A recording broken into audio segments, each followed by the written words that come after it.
آپ بخیر و عافیت ہوں گے۔ آج ہم پھر سے رہنمائی ملت کے آفیشیل چینل پر آپ کے سوالات کو لے کر حاضر ہیں۔ ہمارے کچھ بھائیوں نے جو کمنٹ سیکشن میں اور کچھ میسنجر پر اور واٹس ایپ پر جو سوالات کیے ہیں، میں ان کا جواب دینے کے لیے حاضر ہوں۔ تو آئیے ہم سب سے پہلے سوال لے لیتے ہیں۔ ہمارے بھائی ایک بہن ہے شگوفہ، اس نے سوال کیا ہے کہ کیا چھت پر نماز پڑھنا جائز ہے؟ تو بہن یاد رکھے، چھت پر نماز پڑھنا جائز ہے، لیکن اگر آپ کا گھر موجود ہے، آپ کے کمرے ہیں گھروں میں، تو آپ بہتر ہے کہ آپ گھروں میں نماز پڑھیں۔ رسول اللہ صلی اللہ علیہ وسلم نے فرمایا کہ ایسی جگہ میں نماز پڑھو جہاں پہ آپ کو کوئی نہ دیکھ رہا ہو۔ اگر آپ برآمدے میں نماز پڑھ رہے ہیں تو اس سے بہتر ہے کہ آپ ایک کوٹھڑی میں نماز پڑھیں۔ تو جہاں پر ایسی جگہ پہ نماز پڑھیں جہاں پر آپ کو کوئی نہ دیکھ رہا ہو۔ اگر آپ کے گھر میں ٹی وی چل رہا ہے، بچے شور شرابہ کر رہے ہیں، خضوع حاصل نہیں ہو پا رہی ہے، تو اگر ایسی حالت ہے تو پھر آپ اس میں چھت پر نماز پڑھ سکتے ہیں، اس میں کوئی حرج نہیں ہے، آپ کی نماز ہو جائے گی۔ لیکن بہتر طریقہ یہ ہے کہ ایسی جگہ میں نماز پڑھے جہاں پر آپ کو کوئی نہ دیکھ رہا ہو۔ اور دوسرا سوال، تشہد میں انگلی کب اٹھائے؟ یہ ہمارے محمد فیاض احمد صاحب نے سوال کیا ہے کہ تشہد میں انگلی کب اٹھانا چاہیے؟ تو جی یاد رکھیں، تشہد میں انگلی اٹھانے کا جو وقت ہے وہ کب اٹھائیں گے؟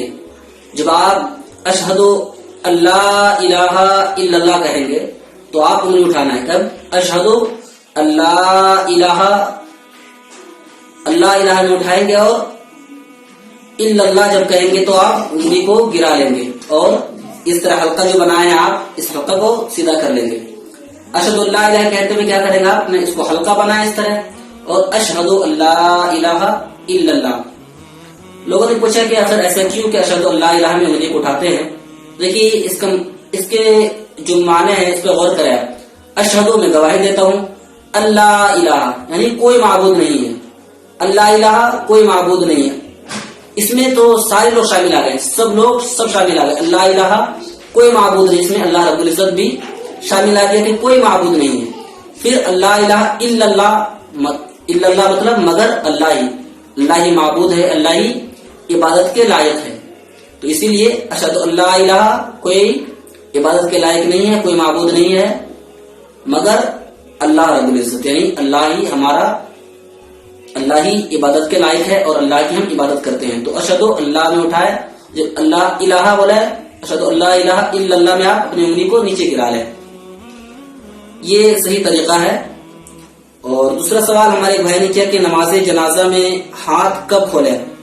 یعنی چوتھی رکعت میں ہم ہاتھ کو کب کھولیں گے؟ عام طور پر یہ دیکھا جاتا ہے کہ جنازہ میں کچھ غلطیاں ہم کرتے ہیں، جو کہ کافی دنوں سے بات چلتی آ رہی ہے، جو کہ ہم اس پر غور بھی نہیں کرتے ہیں، کسی عالم سے ہم پوچھتے بھی نہیں ہیں کہ اس کا طریقہ صحیح طریقہ کیا ہے۔ آپ نے دیکھا ہوگا اکثر کہ جب امام صاحب اللہ اکبر کہتے ہیں تکبیر کے لیے سطح بلند کرتے ہیں، تو کچھ لوگ کیا کرتے ہیں؟ آسمان کی طرف تاکتے ہیں، حالانکہ اس کی کوئی حقیقت نہیں ہے، یہ غلط طریقہ ہے۔ جب امام صاحب اللہ اکبر کہے تو آپ آسمان کی طرف نہ تاکیں، بلکہ جہاں پہ کھڑے ہیں آپ جو بالکل سامنے دیکھیں، آپ ادھر ادھر دیکھنے کی ضرورت نہیں ہے۔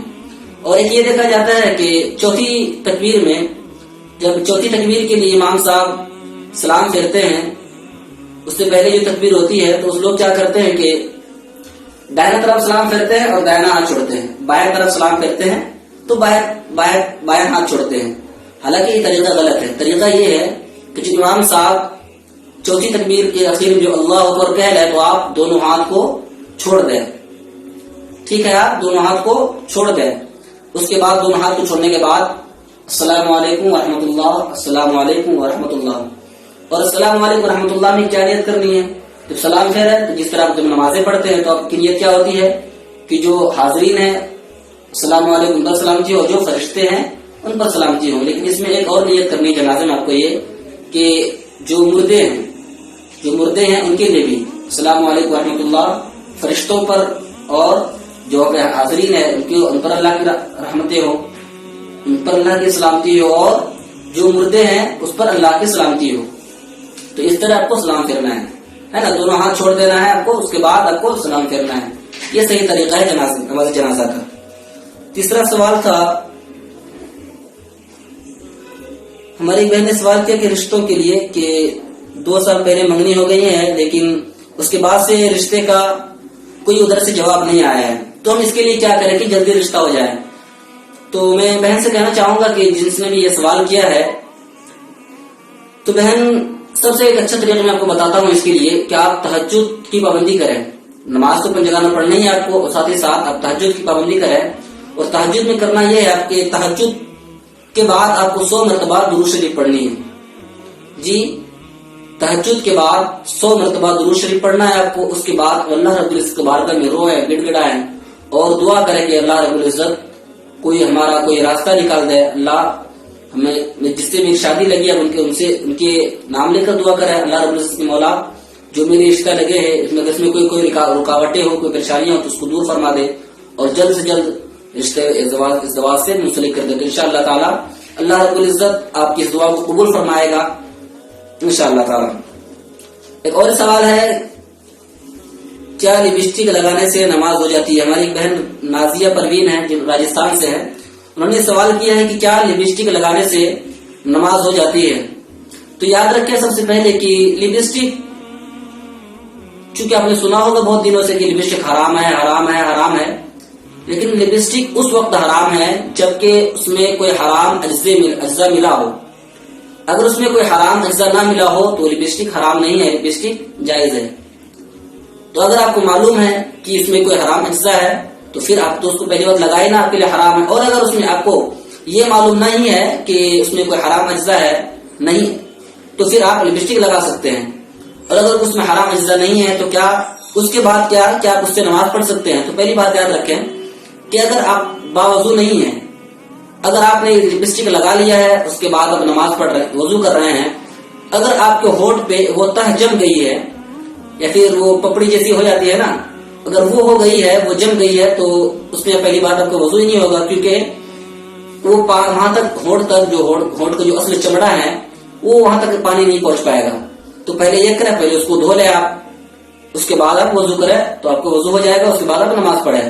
اور اگر آپ نے وضو کر کے لپسٹک لگایا ہے اور اس میں کوئی حرام اجزا نہیں ہے نا، اگر آپ نے وضو کر کے لپسٹک لگایا ہے اس کے بعد آپ نماز پڑھ رہے ہیں تو آپ کی نماز ہو جائے گی، کوئی حرج نہیں ہے. اسی طرح میک اپ کر کے نماز پڑھنا، بالکل بلا جھجک میک اپ کر کے نماز پڑھ رہے ہیں تو ہو جائے گی نماز، کیونکہ اس میں کوئی حرام اجزا تو ہوتا نہیں ہے. جو کریم سے جو پاؤڈر سے ہے اس میں کوئی حرام اجزا نہیں ہوتے، تو اب نماز ہو جائے گی. اسی طرح جو لوگ کہتے ہیں کہ شیشہ دیکھنے سے وضو ٹوٹ جاتا ہے، تو یہ ساری چیزیں غلط فہمیاں ہیں نا، یوں چلی چلائی باتیں ہیں. ان سے وضو شیشہ دیکھنے سے وضو نہیں ٹوٹتا ہے، اس کو بھی یاد رکھیں. آپ سوالات کی جواب آپ تشفی بخش آپ کو جواب مل گیا ہوگا.